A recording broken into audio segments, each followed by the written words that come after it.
روزانہ ایسے اسلامی واقعات سننے کے لیے ہمارے چینل کو سبسکرائب ضرور کریں۔ جب مکہ فتح ہوا تو ایک اذان نے سارے مکہ والوں کو رلا دیا۔ یہ صرف اذان نہیں تھی، یہ ایک وفادار عاشق کی صدا تھی۔ جانیے حضرت بلال کی وہ آخری اذان جسے سن کر ہر صحابی کی آنکھ بھر آئی۔ جب مکہ فتح ہوا تو وہ ایک ایسا لمحہ تھا جب اسلام کی روشنی عرض سے فرض تک پھیل چکی تھی، مگر اس روشنی میں ایک سایہ ایسا بھی تھا جو اپنے اندر تنہائی، یادیں اور درد کی ایک دنیا سمیٹے ہوئے تھا۔ یہ سایہ تھا حضرت بلال رضی اللہ عنہ کا۔ وہ بلال جن کی آواز پر کبھی مکہ کی گلیوں میں پتھر برستے تھے، آج اسی مکہ کی فضاؤں میں اسی آواز کو پھر سے بلایا جا رہا تھا، لیکن اس صدا میں اب عمر کا اثر تھا، تجربے کی گہرائی تھی اور روحانی عشق کا رنگ تھا۔ سالوں پہلے جب حضور صلی اللہ علیہ وسلم نے مدینہ کی سرزمین کو اپنی ہجرت سے نوازا تھا تو حضرت بلال ان کے ساتھ تھے۔ وہ وہی تھے جو ہر نماز سے پہلے مسجد نبوی کی چھت پر چڑھ کر اذان دیا کرتے تھے۔ ان کی اذان صرف لفظ نہیں تھی، بلکہ وہ ایک پیغام تھی، اللہ کی طرف بلانے کا، اسلام کی طرف کھینچنے کا۔ لیکن جب حضور صلی اللہ علیہ وسلم کا وصال ہوا تو بلال کی آواز بھی خاموش ہو گئی۔ وہ جو پوری امت کو نماز کی پکار سنایا کرتے تھے، اب ان کی زبان لڑکھڑا جاتی تھی۔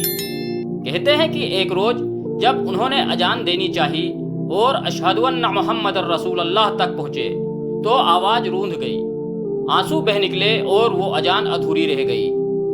اس کے بعد انہوں نے مدینہ چھوڑ دیا۔ ان کے لیے وہ ہر گلی، ہر کونا ایک یاد بن گیا تھا، ایک تڑپ بن گیا تھا۔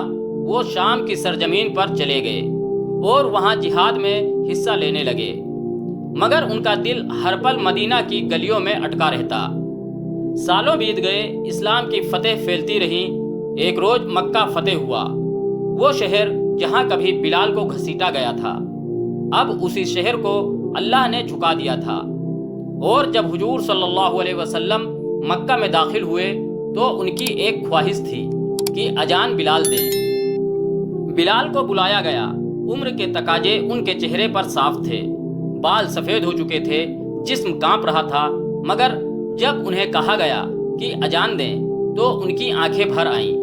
انہوں نے ایک نظر اس کعبہ کی طرف دیکھا جس کے سائے میں کبھی انہیں لٹا کر پتھر رکھے گئے تھے، اور پھر انہوں نے اللہ اکبر کی صدا لگائی۔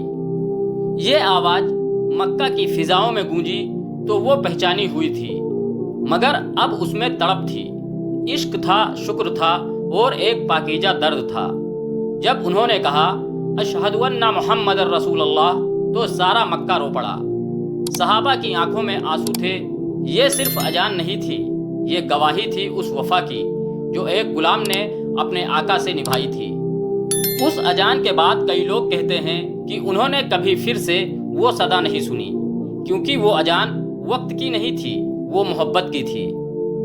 حضرت بلال کی یہ آخری اذان اس بات کا ثبوت تھی کہ اسلام صرف کتابوں کا مذہب نہیں ہے، یہ جذبات کا، وفاداری کا، عشق کا اور قربانی کا مذہب ہے۔ ان کی اذان نے دلوں کو ہلا دیا، روحوں کو جگا دیا۔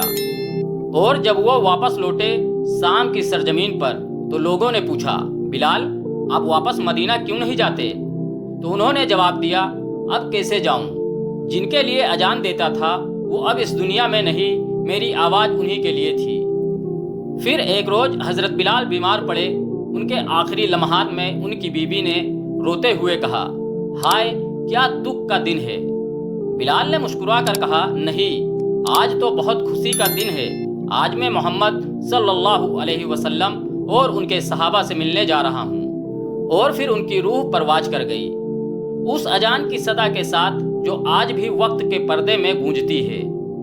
یہ کہانی صرف ایک انسان کی نہیں ہے، یہ کہانی ہے وفا کی، درد کی، محبت کی، اور اس اذان کی جس نے ساری امت کو رلا دیا۔ دوستوں، اگر اس سچی اور روحانی کہانی نے آپ کے دل کو چھو لیا ہو تو ویڈیو کو لائک ضرور کریں اور ہمارا چینل نہال اسٹوری کو سبسکرائب کریں اور کمنٹ میں لکھیں لبیک یا رسول اللہ، اور کمنٹ میں بتائیے کہ آپ کس اسلامی شخصیت کی کہانی اگلی بار سننا چاہیں گے۔ اللہ حافظ۔